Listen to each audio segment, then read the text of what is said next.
ഹരേ Krishna. ഏകാദശിയാണ്, Kamika Ekadashi. July 31 തീയതി ബുധനാഴ്ച ദിവസം. ഏകാദശി തിഥി ആരംഭിക്കുന്നത് ജൂലൈ 30 തീയതി വൈകുന്നേരം 4:44 മുതൽ ജൂലൈ 31 തീയതി വൈകുന്നേരം 3:55 വരെ. 3:55 ശേഷം മഹാദ്വാദശി. അതുകൊണ്ട് തന്നെ നമ്മൾ ഏകാദശിയായിട്ട് ആചരിക്കുന്നത് ജൂലൈ 31 തീയതി ബുധനാഴ്ച. ഇന്ന് പാരണ സമയമാണ് പറയാൻ പോകുന്നത്. പാരണ വീടുന്നത് ഓഗസ്റ്റ് 1 തീയതിയാണ്. പാരണ വീടുക എന്ന് പറയുന്നത് നമ്മുടെ വ്രതം അവസാനിപ്പിക്കുന്ന ദിനെയാണ് പാരണ വീടുക എന്ന് പറയുന്നത്.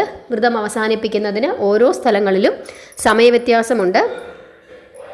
നമ്മൾ സ്ഥിരമായി പറയുന്ന സ്ഥലങ്ങളിലെ പാരണ സമയമാണ് പറയുന്നത്. ഇത് കേൾക്കുന്ന ആരെങ്കിലും ഞാൻ ഈ പറയുന്ന സ്ഥലത്തല്ലാതെ ജീവിക്കുന്ന ആരെങ്കിലും ഉണ്ടെങ്കിൽ അവർക്ക് അറിയണമെന്നുണ്ടെങ്കിൽ കമൻ്റ് ഇട്ട് ചോദിച്ചാൽ മതി, പറയാം. അടുത്ത തവണത്തെ ഏകാദശികളിൽ ആ സ്ഥലവും കൂടി ഉൾപ്പെടുത്തുകയും ചെയ്യാം. അപ്പോൾ നമ്മൾ പാരണ വീടേണ്ടത് എല്ലാ സ്ഥലങ്ങളിലും ഓഗസ്റ്റ് 1 തീയതിയാണ്. നമ്മൾ സ്ഥിരമായി പറയുന്ന എല്ലാ സ്ഥലങ്ങളിലും ഏകാദശി 31 തീയതി തന്നെയാണ്. ഇനി പാരണ വീടേണ്ടുന്ന സമയം കേരളത്തിൽ രാവിലെ ഓഗസ്റ്റ് 1 തീയതി രാവിലെ 6:14 മുതൽ 8:44 വരെയാണ്. എല്ലാ സ്ഥലങ്ങളിലും രാവിലെ തന്നെയാണ് പാരണ വീടേണ്ടത്. കേരളത്തിൽ ഓഗസ്റ്റ് 1 തീയതി രാവിലെ 6:14 മുതൽ 8:44 വരെയുള്ള സമയത്ത് നമ്മുടെ വ്രതം അവസാനിപ്പിക്കണം. തമിഴ്നാട് 5:54 മുതൽ 8:27 വരെ. തമിഴ്നാട് 5:54 മുതൽ 8:27 വരെ. കർണാടക 6:05 മുതൽ 8:38 വരെ. കർണാടക 6:05 മുതൽ 8:38 വരെ. തെലുങ്കാന 5:56 മുതൽ 8:30 വരെ. 5:56 മുതൽ 8:30 വരെ. മധ്യപ്രദേശ് 5:51 മുതൽ 8:29 വരെ. മഹാരാഷ്ട്ര 6:15 മുതൽ 8:51 വരെ. ഗോവ 6:17 മുതൽ 8:50 വരെ. ഗുജറാത്ത് 6:20 മുതൽ 8:58 വരെ. ഡൽഹി 5:43 മുതൽ 8:24 വരെ.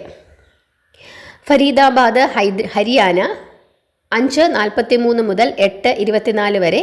ഫരീദാബാദ് ഹരിയാന 5:43 മുതൽ 8:24 വരെ. ഇനി ദോഹ 5:01 മുതൽ 7:41 വരെ. ദോഹ 5:01 മുതൽ 7:41 വരെ. കുവൈറ്റ് 5:08 മുതൽ 7:51 വരെ. കുവൈറ്റ് 5:08 മുതൽ 7:51 വരെ. ദുബായ് 5:47 മുതൽ 8:25 വരെ. ദുബായ് 5:47 മുതൽ 8:25 വരെ. അബുദാബി 5:51 മുതൽ 8:30 വരെ. സൗദി അറേബ്യ 5:21 മുതൽ 8:01 വരെ. ബഹ്റിൻ 5:03 മുതൽ 7:44 വരെ. ഷാർജ 5:46 മുതൽ 8:25 വരെ. ഒമാൻ 5:36 മുതൽ 8:15 വരെ. ഇനി അമേരിക്കയിൽ 6:10 മുതൽ 8:59 വരെ. അമേരിക്ക 6:10 മുതൽ 8:59 വരെ. ഓസ്ട്രേലിയ 6:59 മുതൽ 9:03 വരെ. ഓസ്ട്രേലിയ 6:59 മുതൽ 9:03 വരെ. UK 5:25 മുതൽ 8:29 വരെ. UK 5:25 മുതൽ 8:29 വരെ. സിംഗപ്പൂര് 7:06 മുതൽ 9:32 വരെ. സിംഗപ്പൂര് 7:06 മുതൽ 9:32 വരെ. സാംബിയ 6:30 മുതൽ 8:47 വരെ. സാംബിയ 6:30 മുതൽ 8:47 വരെ. ന്യൂസിലാൻഡ് 7:29 മുതൽ 9:28 വരെ. ന്യൂസിലാൻഡ് 7:29 മുതൽ 9:28 വരെയുള്ള സമയത്ത് പാരണ വീടണം ഓഗസ്റ്റ് 1 തീയതി.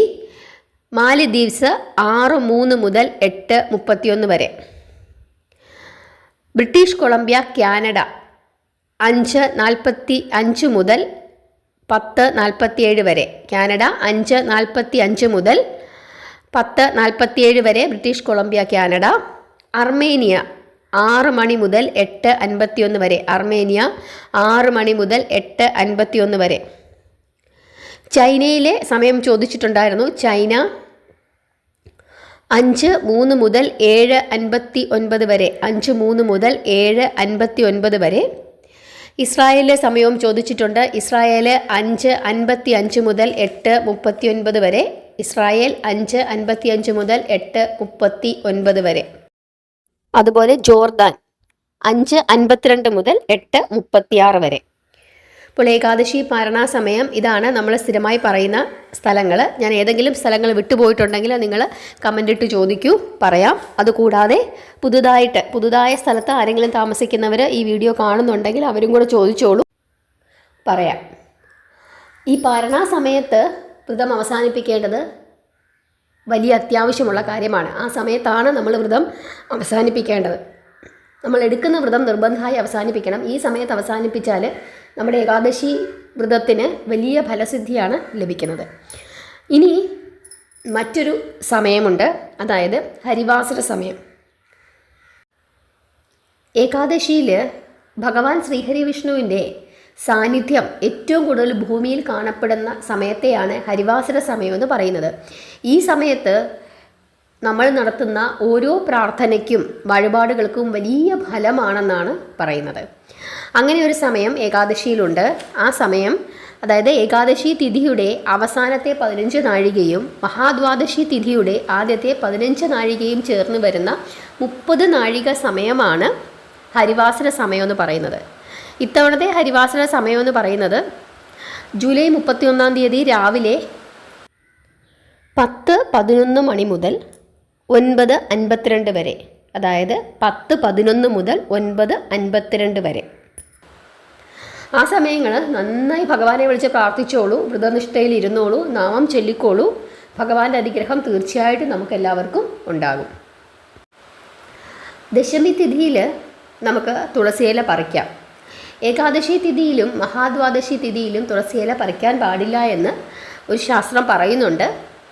പക്ഷേ ഭഗവാന് നമ്മൾ എന്ത് നൈവേദ്യം കൊടുത്താലും അതിൽ ഒരു തുളസിയിലയും കൂടെ ചേർത്തിട്ട് നൈവേദ്യം കൊടുക്കുമ്പോഴാണ് ഭഗവാൻ അത് സ്വീകരിക്കുന്നത്. അതുകൊണ്ട് ഏകാദശി തിഥി തുടങ്ങുന്നതിൻ്റെ മുമ്പ് തന്നെ നമ്മൾ തുളസിയില പറിച്ചു വെക്കുകയാണെങ്കിൽ അത് വളരെ വിശേഷമാണ്. വെള്ളമൊക്കെ തളിച്ച് നിങ്ങൾ ശുദ്ധമായിട്ടൊരു സ്ഥലത്ത് ഏകാദശി ദിവസം ഉപയോഗിക്കാനായിട്ട് എടുത്ത് വെച്ചാൽ മതി. നമ്മുടെ കൈകൊണ്ട് ഒരു തുളസിയിലയും കൂടെ ചേർത്ത് ഭഗവാനൊരു പഴമായിക്കോട്ടെ, അതല്ലെങ്കിൽ ഏകാദശി പുഴുക്കായിക്കോട്ടെ. അപ്പം നമ്മൾ ഏകാദശി പുഴുക്കുണ്ടാക്കി കഴിക്കുമല്ലോ ഏകാദശിക്ക്, അല്ലെങ്കിൽ എന്തെങ്കിലും നമ്മൾ ഏകാദശിക്ക് പ്രത്യേകമായിട്ട് ആഹാരം ഉണ്ടാക്കും. അപ്പോൾ അതെന്തായാലും കുളിച്ച് ശുദ്ധമായിട്ടായിരിക്കും നമ്മളത് ഉണ്ടാക്കുന്നത്.